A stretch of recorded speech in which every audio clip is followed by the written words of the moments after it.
In an interview, Shahid Bolson discusses George Friedman's book, The Next 100 Years, and how it examines shifts in global power dynamics, while certain aspects of the international system remain consistent. Bolson uses this perspective to highlight the West's long-standing exploitation of Africa, arguing that despite major geopolitical changes over the past 800 years, the West's economic control over Africa has largely persisted. Bolson's main point is that the West's prosperity and perceived superiority have always relied on exploiting Africa's resources, both during colonial times and today. He argues that Western wealth and technological progress are primarily built on extracting Africa's raw materials, which are then used to produce goods that are sold back to African markets. Bolson criticizes the West for deliberately obstructing Africa's ability to develop its own manufacturing capacity, keeping the continent dependent on an extractive relationship. He further contends that the West's anxiety over China, BRICS, and the rise of multipolarity stems from the fear of losing control over Africa, which would undermine the basis of Western economies. The discussion also touches on contemporary South Africa, where Western-aligned political groups and neoliberal policies are seen as barriers to the country's development. Bolson advocates for African nations to embrace economic sovereignty, nationalize key sectors, and break free from Western influence by forging alliances with alternative powers like BRICS. He concludes by urging African countries to reclaim control over their resources, end Western dominance, and build independent economic systems that prioritize the well-being of their own people instead of enriching foreign powers. Let's proceed to watch the interview. Book, George Friedman, the geopolitical analyst, he wrote a book in the early 2000s called The Next 100 Years, where he tried to sort of forecast what the world might look like in the year 2100. He began by talking about what the world looked like in the year 1900, and then he goes sort of decade by decade, how radically everything changed between, say, 1900 and 1930, or 1930 to 1950, and so on. And it's truly astonishing how many drastic paradigm shifts took place. Empires fell, empires rose, world wars, on and on. Really breathtaking global shifts. When you look at history that way, it's hard to wrap your head around how many changes can actually take place in a relatively short amount of time.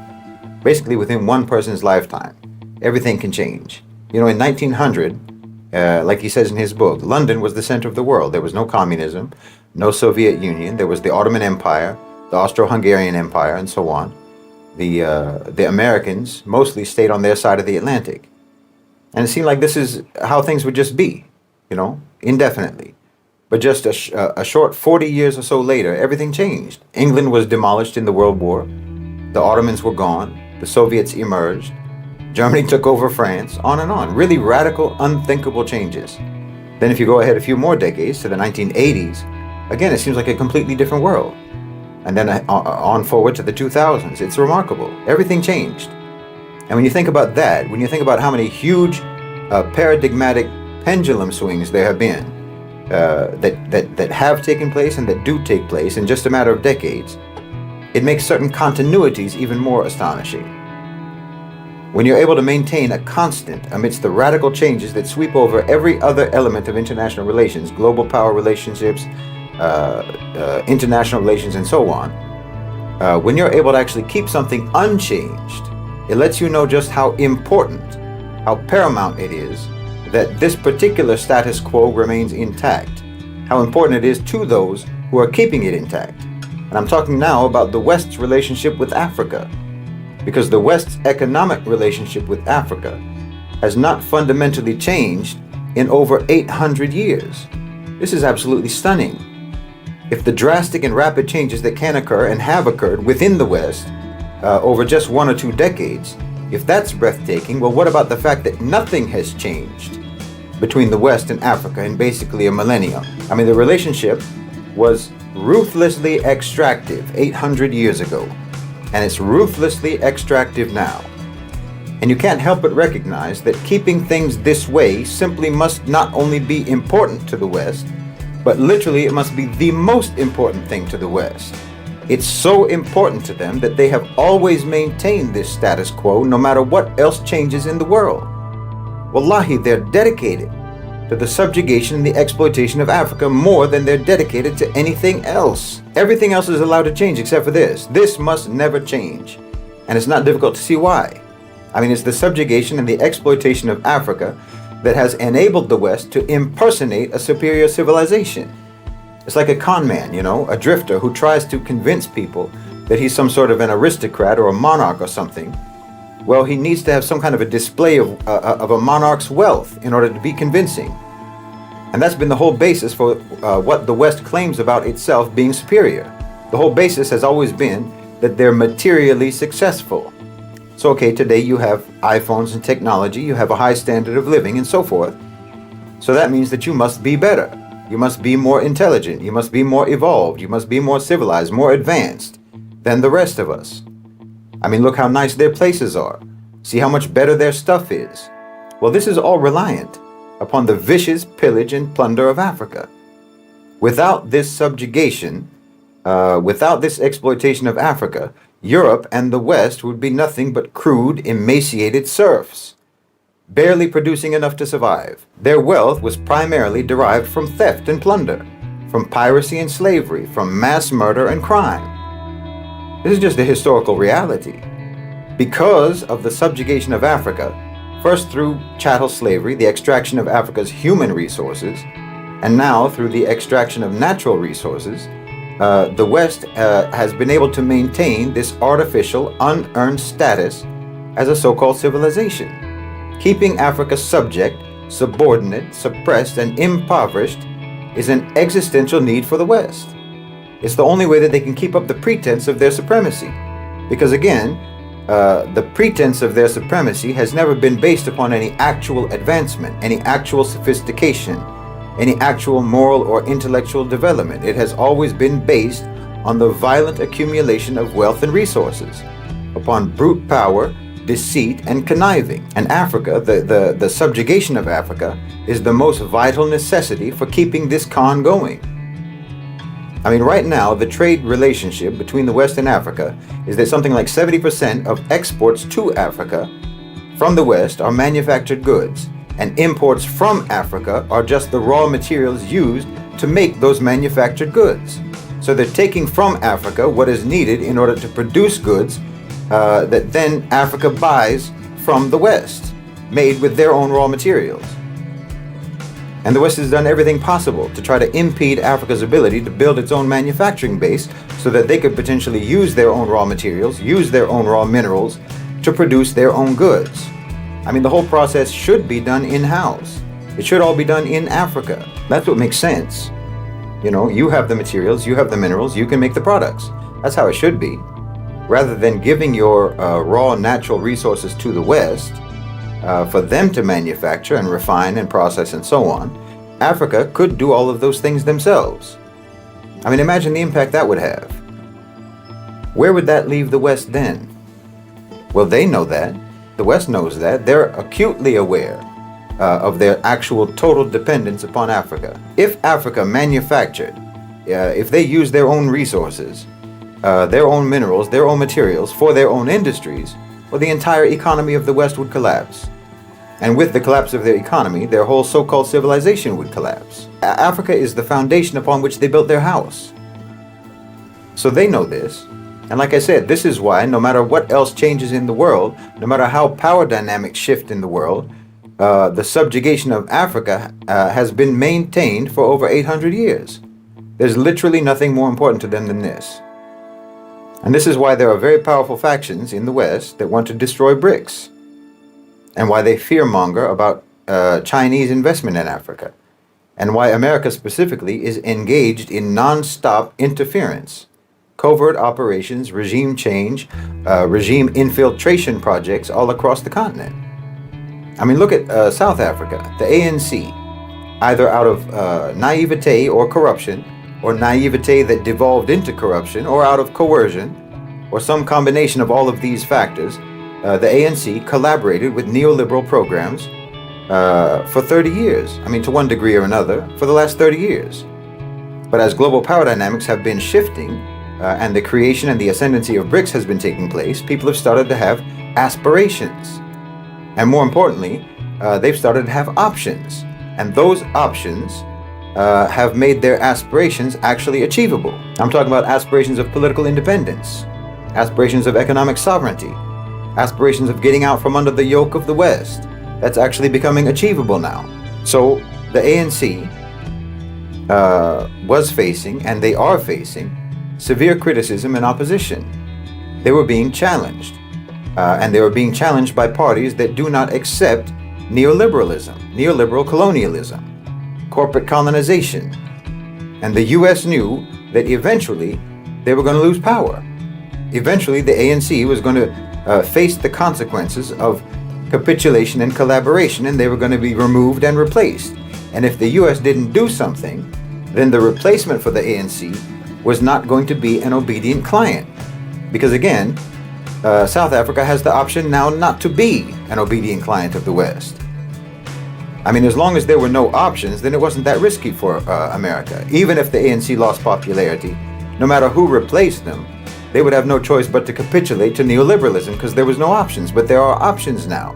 So you have the United States then backing the so-called Democratic Alliance, the DA, which is an overtly neoliberal, Western-aligned, elitist political party of colonizer collaborators.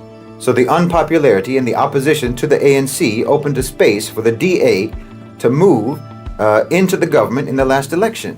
So now you have this so-called GNU, the Government of National Unity, which is nothing but a neoliberalism light and a neoliberalism hardcore. It's a coalition of one party that was aligned with the West, the ANC, aligned with the West out of coercion or naivete or corruption, but which could have potentially been influenced by anti-neoliberal populist sentiment if given a chance. Now they've joined together with a party that is intensely committed to colonization, intensely committed to neoliberalism. I mean, they want to privatize everything. They want everything to be sold off to the private sector. They want to hollow out the government completely.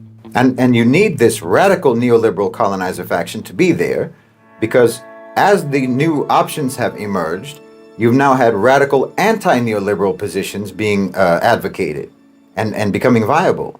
I mean, you're actually having calls for the nationalization of industries rather than the privatization of state enterprises. Well, the West can't have that.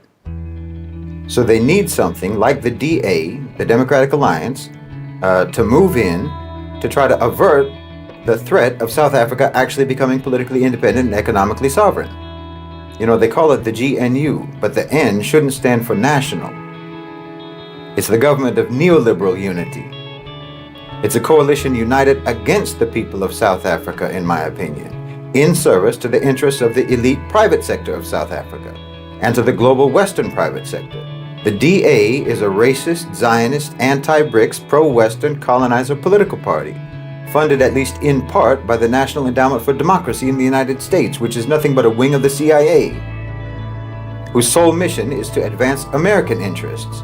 So in South Africa, this was a regime infiltration project that was undertaken to actually avert regime change in South Africa. Organic regime change. Because look, you can nationalize the mining sector in South Africa. You can. You can nationalize the banking sector. You can nationalize the Reserve Bank. You can do all of these things and everyone knows it. It's not some kind of a mystery that these types of measures would be immensely empowering for South Africa. These aren't measures that we don't know whether they're useful and beneficial or not. Obviously they are, and tremendously so.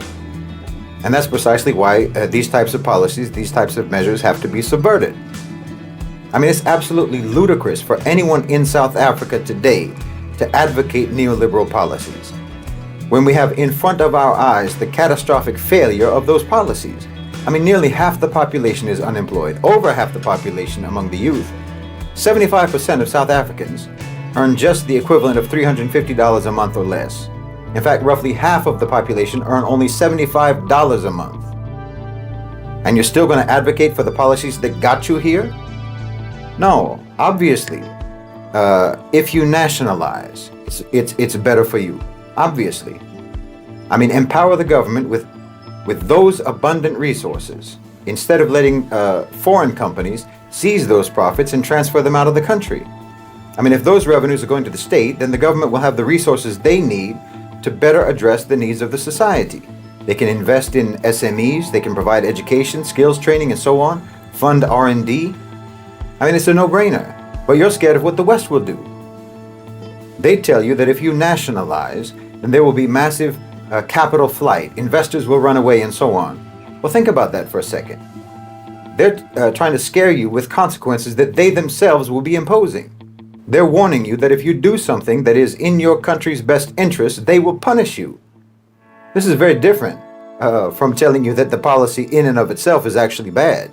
They're telling you that they will make it a bad policy because of what they will do to you if you implement it. You understand? These people are threatening you, and then you're supposed to trust their advice? The advice of these neoliberal predators? You're supposed to listen to them and trust their advice when they are blatantly telling you that they will punish you if you do something to try to make things better, to try to change things? I mean, they couldn't make it more obvious, their malice. They couldn't make their malice more obvious. They couldn't make it any more obvious how against your best interests they are. How much they put their own private interests above the interests of their country. They're openly identifying themselves to you as your enemy. You understand me? I mean, they're not saying that nationalization doesn't work. They're not saying that it isn't beneficial. They're saying that they will do everything in their power to make sure it doesn't work. They're saying that they will sabotage nationalization for their own sake, for the sake of their own profit interests. And still you let this type of people have a say in policy discourse? Well, that's humiliating. They hold you in contempt and they don't even hide it. I'm telling you, everyone knows what should be done in a country like South Africa, what kind of economic policies they should implement. And it's the same thing that many global South countries should do. Everyone knows the obvious economic benefits of these types of policies. And everyone knows that the only reason that you don't implement these policies is because parasitic, predatory, Western colonizing private sector powers will try to punish you if you do. I mean, for instance, the nationalization of key sectors in South Africa or in any other country, such as mining, such as energy and finance. This is essential to try to break the stranglehold of foreign capital on your country and to ensure that the country's resources are actually used for the benefit of the people and for the benefit of the domestic economy. Land reform, the question of land reform in South Africa is critical. This is a critical issue. There should be a comprehensive land reform program in South Africa that prioritizes the redistribution of land to the historically disadvantaged. This is basic, and it's incredibly obvious. And once you've boosted the state's resources through nationalization, there should be a comprehensive social welfare system that provides for the basic needs of all citizens, including healthcare, education, and housing. This is, again, obvious. And finally, the government, of course, needs to pursue a policy of industrialization and job creation. A policy that prioritizes the development of the domestic economy. And like I said before, prioritizes the manufacturing of goods from their own raw materials, from their own raw minerals and their resources, rather than the export of those minerals to Western companies for them to use in their manufacturing. Honestly, none of this requires any particular brilliance to understand. These aren't radical policies, but they're only made to seem radical, and they're treated as radical because everyone is living in fear of private sector tyrants who completely control the discourse. So you're not allowed to talk about anything that isn't basically a policy genuflection to shareholders and to Western supremacy. But everyone knows that these are good policies that would help South Africa, and that the only reason anyone would think that they might not be good for South Africa is because they know that doing a policy that's good for South Africa would prompt a hostile, retaliatory response from the West. Well, like I said, that should show you what kind of a friend the West is. But look, South Africa, and all the countries in Africa, all the countries in the global South, in fact, they're in a position today to actually dictate the terms now. If Westerners want to pull out their capital, so say you nationalize, okay, if Westerners want to pull out their capital, they want to withdraw their investments, okay, go ahead. Dig around in your own lands for the minerals you need to make your stuff, and good luck to you. I mean, we have other investors anyway who can take your place. There's other companies that we can partner with. You're not the only ones. So the only question really is, how much are you interested in boosting the economies of China, the economy of Russia, the economy of the Gulf? How much do you want to see the BRICS countries surpass you economically? You know, BRICS already accounts for more of global GDP than the G7. So if you want to pull out your investments, you pull them out. Go ahead. You can only harm yourselves. No. South Africa and the Muslim world and all the global South countries. It's time for them to break away from this paradigm, break away from Western domination, and start implementing all of those policies that they know perfectly well will benefit them, whether America likes it or not. I mean, can you imagine if the Gulf countries didn't put their oil sector under government control? Where would they be now? But look at where they are now. Look at the amount of capital they have now. Why, South Africa could have and should have a comparably massive sovereign wealth fund. There's no reason for them not to. No, this millennium-long system of subjugation needs to come to an end. And it really doesn't matter if the road to liberation is a little bit rocky. I'd rather be traversing a rocky road than be buried under the rubble, which is where the West has kept Africa for centuries. This is the richest and most important continent on the planet. And the West stole your riches and they stole your importance, and they've been an imposter on the throne for far too long. It doesn't make any sense to be afraid of someone whose power is actually dependent upon you. That's a psychological power, not an actual power. They have a psychological power over you. But every element of their real power is completely derived from you yourselves. It's like your hand is on the tap that the hose is attached to that they use to waterboard you. And all you have to do is turn it off.